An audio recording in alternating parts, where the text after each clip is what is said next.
May mga taong kapag binigyan ng biyaya, inuuna ang kita. Pero may ilan, tulad ni Lola Ising, na inuuna ang puso. At sa simpleng itlog, natuto ang buong baryo ng tunay na kasaganaan. Kaya tapusin mo ang video hanggang dulo dahil baka ang simpleng kwentong ito ang magpabago ng pananaw mo sa buhay. Ginagawa ko ang mga kwento't bidyong ito para bigyan ka ng inspirasyon at lakas sa bawat laban ng buhay. Huwag kalimutang i-like, mag-comment at mag-subscribe. Maraming salamat sa suporta mo. Sa isang tahimik na baryo sa probinsya ng Santa Elena, may isang matandang babae, si Lola Ising. Nakatira siya sa isang maliit na kubo sa dulo ng barangay. May tanim siyang gulay, may lumang habi-habi sa sala, at may isa lang siyang alaga, isang inahing manok na ang pangalan ay Buboye. Hindi pangkaraniwan si Buboye. Parang aso kung sumunod, parang kaibigan kung makinig. Araw-araw, sa pagsikat ng araw, nangingitlog si Buboye, isa lang. At bawat umaga, inaabot ni Lola ang itlog, hinahawakan sa kanyang kulubot na kamay, at buong-buong pasasalamat ang sinasambit, kahit isa lang ito. Ay sapat na. Hinahati niya ito, kalahati sa almusal, kalahati sa tanghalian. Tahimik ang kanyang buhay. Wala siyang reklamo. Wala rin siyang hinihiling. Pero sa isang mundo kung saan lahat ay gustong mas marami, mas maganda, si Lola ay tila kakaiba. Hanggang isang araw, may himala. 2 itlog. Napakagatlabi si Lola. Aba, parang bonus. Kinain niya ang isa, at ang isa na may dinala niya sa palengke. Kapalit? Kaunting bigas at asukal na pula. Kinabukasan, ganoon na naman. 2 itlog. At paulit-ulit ito sa mga sumunod na araw.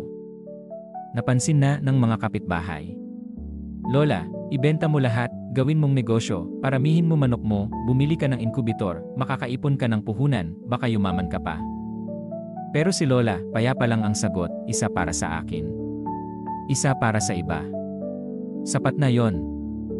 Minsan ibinibigay niya sa batang pawisan pauwi mula sa eskwelahan. Minsan sa nanay nakapos sa ulam. Minsan, tahimik lang siyang mag-iwan sa harapan ng bahay ng kapitbahay. Dahil dito, tinawag siyang Lola Itlog ng buong barangay, hindi dahil sa dami ng itlog, kundi sa dami ng kabutihang ibinibigay. Dumating ang unos. Tag-ulan. Baha. Sira ang mga pananim. Basa ang mga kahoy. At ang masaklap, tumigil ang pangitlog ng mga manok sa buong baryo. Pero si Buboye, tuloy pa rin. Isa sa umaga. Isa sa hapon. Tahimik. Matatag. Tapat. Dahil pinili ni Lola na hindi magwaldas, marami siyang naipong itlog, nilaga, in pickle, isinilid sa garapon. At ngayong gutom ang karamihan, siya ang may maibibigay. Tahimik lang siyang namimigay. Walang invoice. Walang presyo. Isang itlog. Isang ngiti. Isang pag-asa. Isang araw, may lumapit na ilang residente. Lola, bakit hindi mo sinamantala ang pagkakataon? Sayang. Mumiti si Lola Ising. Tumingin sa alagang si Buboye na nakadapo sa kanyang paa. At saka mahinahong nagsabi, ang tunay na yaman, hindi nasusukat sa dami ng pera o produkto. Minsan, ang sapat na kapag ibinahagi mo ng may puso, ay nagiging sagot sa pangangailangan ng iba. Hindi ko hinabol ang mas marami, kasi ang meron ako, alam kong para din sa iba. Ang mga itlog, tila naging paalala na ang biyaya, kapag hinaluan ng kabutihan, ay may kapangyarihang magtaguyod ng isang buong komunidad. Ang kasaganahan ay hindi lang tungkol sa pagyaman. Ito'y tungkol sa kakayahang ibahagi ang meron ka, kahit gaano pa ito kaliit. Contentment is not laziness, it's knowing when enough is truly enough.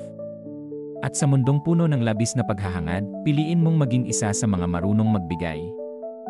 Kung nagustuhan mo ang kwentong ito, huwag kalimutang i-like, mag-comment, at mag-subscribe. Ginagawa ko ang mga kwento't bidyong ito para bigyan ka ng inspirasyon at lakas sa bawat laban ng buhay. Maraming salamat sa suporta mo.